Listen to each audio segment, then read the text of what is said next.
nagihan dhuftan isiniin jedhe har'a kan isin agarsiisu barnoota ajaa'ibaati. Fakkeenyaaf Googleen jechuudha wanta nuti mobaayila keenya adeemsifnu hunda isaadhaa seef godhee qabata jechuudha. Maal seef godhee qabata yoo jettan fakkeenyaaf lookeeshinii bakka nuti deemnu hunda seef godhee qabata jechuudha. Fakkeenyaaf amma ani mobaayila kana waggaa 2 qabadha yoo jenne waggaa 2 dabarse kana ani eessa akkaan deemaa ture Google irratti seef ni ta'a waan ta'eef namni tokko mobaayila kiyya kana yoo argate yookaan immoo iimeela kiyya yoo argate bakkoota ani deemaa ture kana baasuu danda'a jechuudha. Kana qofa osoo hin taane wantoota YouTube irratti ilaallu, wantoota YouTube irratti search goonu, websaayitii nuti daawwannu, wantoota Google irratti barbaannu, akkasuma sagalee keenyallee jechuudha.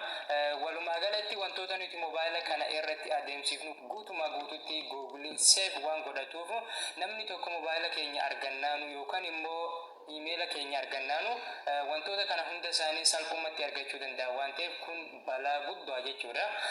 Egaa hordoftoota keenya har'a kan isin agarsiisu wantoota kana dura mobaayilli keessan seef godhee qabate akkamitti ofirraa haquu akka dandeessan isin agarsiisa. Dabalata immoo kana booda mobaayilli keessan wantoota kana fakkaatan akka seef godhee hin qabannellee akkamitti akka ofirraa dhaabuu dandeessan isin agarsiisa jechuudha. Egaan hordoftoota keenya barnoonni kun barnoota haalan murteessaa jalatti ramadama. Akkuma baratame yogguu barnoota keenya eegallu viidiyoo keenya laayik gochuudhaan eegalla. Akkasuma immoo yogguu viidiyoo daawwattanii xumurtan jechuudha. Hiriyoota keessaniif akka sheer gootanillee kabajaan isin gaafadha jechuudha. Gara barnoota keenyatti yogguu dabarru wantoota mobaayilli keenya kana dura seef godhee qabate guutumaa guututti haquu fi akkasuma kana boodallee akka seef godhee hin qabanne ofirraa ugguruudhaaf kan nu barbaachisu Google Chromeedha. Google Chrome keessa ni seena jechuudha. Yogguu Google Chrome keessa seenne bakka search godhamu kanatti jechuudha history.google.com jennee barreessina jechuudha. Bifa amma asitti argaa jirtan kanaan history.google.com jettanii eega barreessitanii booda search ni gootanii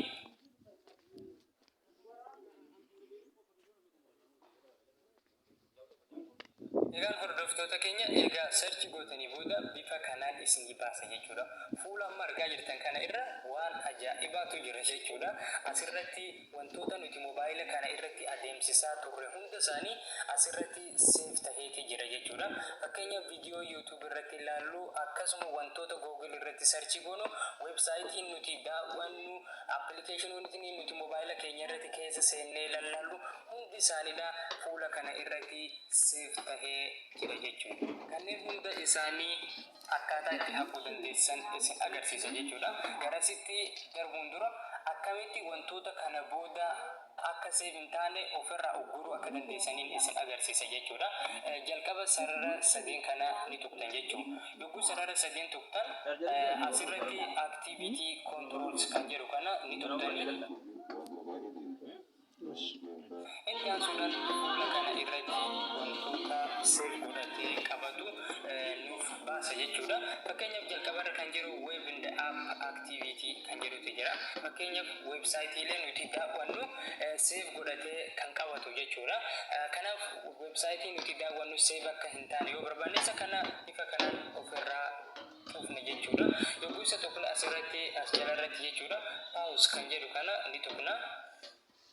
Ammallee pause jennaan jechuudha. Itti aansuudhaan bifa kanaan cufamee jira jechuudha. Amma booda websaayitii nuti daawwannu tokkollee seef hin ta'u jechuudha. As jalarra kan jiru ammoo location history kan jedhudha. Mobaayila keenya kana eegaa fayyadamuu eegalleerraa kaase hanga irraatti bakkoota nuti deemaa turre seef godhee kan qabatu jechuudha. Kanaaf isa kanallee ofirraa cufuudhaaf location history kan jedhu fuuldura kan jiru kana yogguu tuqtan pause kan jedhu kana ni tuqtanii ammallee pause jettaniin jechuudha. Itti aansuudhaan location history illee nurraa cufama. cufamee jira jechuudha. Ammallee yogguu xiqqoo akkas gadi deemnas jalarratti device information kan jedhutu jira. Device informationiin kunis baay'ee murteessaadha. Mobaayila keenya irratti wantoota adeemsifnu fakkeenya contact, calendar, apps and other device data kan jedhu ni jira. Wantoota hedduu jechuudha mobaayila keenya irra adeemsifnu kan save godhee qabatu jechuudha. Isa kanallee fuulduratti bakka cufamu kana yogguu tuqtan pause kan jedhu tuqtanii ammallee pause jettanii jechuudha. Achi booda bifa kanaan cufama jechuudha. Ammallee yogguu xiqqoo gadi deemtan as jalarra kan jiru voice and audio activity kan jedhutu jira. Mobaayilli keenya kun intarneetii ofirraa qaba. Fakkeenya nu bira taa'a jechuudha. Garuu intarneetiin banaa jira jechuudha. Sagaleelee nuti haasofnu save godhee qabata jechuudha. Isa kanallee bifa kanaan ofirraa ni cuftanii sanbooda pause kan jedhu kana ni tuqtan jechuudha. Achi booda bifa kanaan cufameeti jira jechuudha. As gadirra kan jiru ammoo YouTube search history kan jedhutu jira. YouTube irratti wantoota search goonu jechuudha. Sunilleen wantoota search goone san akka qulqullaa'u yoo barbaanne cufuu ni dandeenya jechuudha. Ammallee as jalarra kan jiru YouTube watch history kan jedhutu jira. YouTube irratti viidiyoo daawwannu akka save hin taane ofirraa cufuu ni dandeenya jechuudha. Kanneen YouTube kanneen lameen ani akka save ta'anii barbaada waan ta'eef banaa itti dhiisa. Isin garuu filannoo keessanii itti fayyadamtu yoo barbaaddan cuftanii yoo feetan banaa gootu jechuudha. Garuu murteessan kanneen asii olii kanneen sagalee kanneen device informationii save godhatan akkasuma kanneen locationii save godhan kanneen websaayitii nuti daawwannu save godhuudha. Kanneen egaa ofirraa cuftanii murteessaa isaa ofirraa hiitanii jirtan jechuudha. Hordoftoota keenya amma kana booda mobaayilli keenya akka waan tokko save hin goone ofirraa hiinee jira jechuudha. Amma hoo akkamitti wantoota kana dura save ta'an akkamitti haquu dandeenya kan jedhamu sana agarsiisa. Yeroo tokko of duuba ni deebitan jechuudha.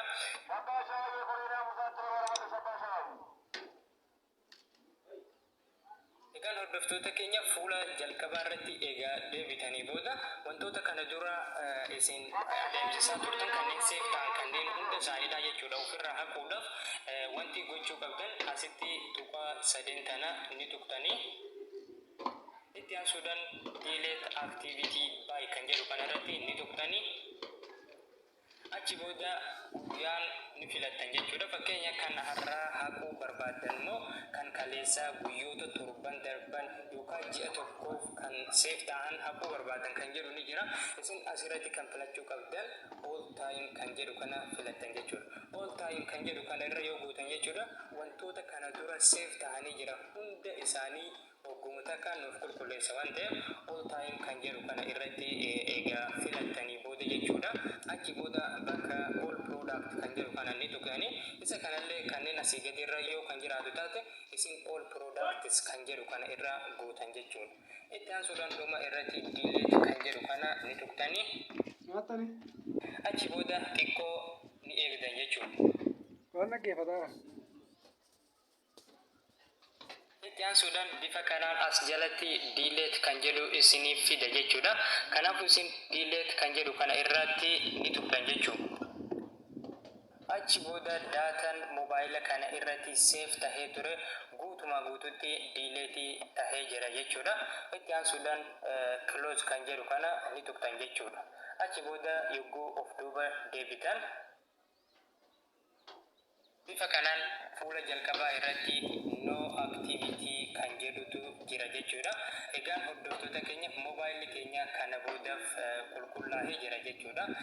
Mobaayila kana yoo namootatti gurguruu barbaannes yookaan immoo akka carraa ta'e iimeeliin keenya yoo nu jalaa hatames namoonni wantoota nuti mobaayila kana irratti adeemsisaa turre tokkollee argachuu hin danda'an jechuudha. Egaan hordoftoota Oromoo Samsung barnoonni keenya guyyaa har'aa kana fakkaata. Barnoota kana akka jaalattan abdiin qaba jechuudha. Barnoota murteessaa ta'an kan beekuun dirqama ta'u bifa kanaan fillee isin biraan geenya jechuudha. Viidiyoo keenya immoo yogguu daawwattanii xumurtan hiriyoota keessaniifis akka share gootan kabajaan isin gaafadha jechuudha. Barnoota keenya kan itti aanuun hanga wal geenyutti nagaan turaan isin jedha. Galatooma.